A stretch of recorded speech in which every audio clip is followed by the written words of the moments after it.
Hey guys, welcome back to Stuff and Things. Well guys, the study is in and it looks like children raised by two parents instead of just one have the edge on brain development. Who would have guessed that two parents is better than one? The study in question was by the Hotchkiss Brain Institute in Calgary, Alberta, up here in Canada.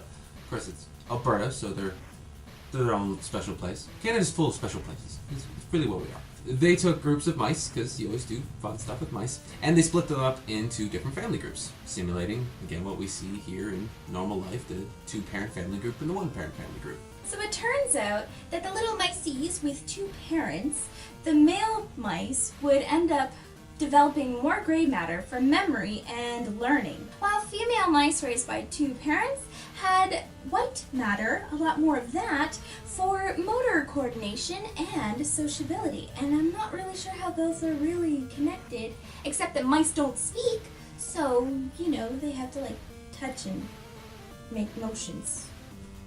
The researchers think that the most positive benefit to having the two parents was just the increased attention.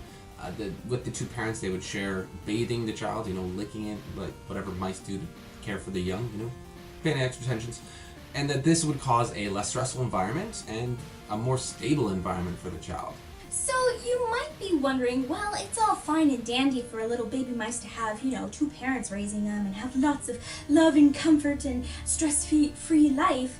And, but what does this really have to do with the rest of the little mouse's life? Well, it turns out that those mice who had two parents to comfort them and love them and take care of them and pay lots of attention to them ended up having way more brain cells than those who only had one parent.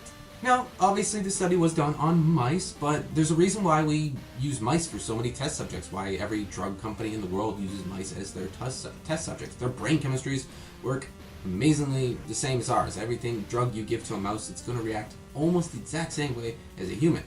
So they're really an excellent little mini test subject, little tiny cute little test subject. Perhaps this study will then lead to larger studies, or I'm sure there's already been some studies done on this, but even lead to larger studies and really looking for the root causes and, giving some reason why people should just, find better life partners and actually stay together. It's important. Well, that and the fact that mice live 2 or 3 years, so the lifespans to observe these things are a lot smaller. Instead of waiting, 80 years, 90. So what we want to know from you today is, how do you think you would have fared with two mice parents? Let us know in the comments down below. If you learned how to type or you just squeak. Don't forget to hit the like and subscribe buttons wherever they are located, and we will see you in the next video.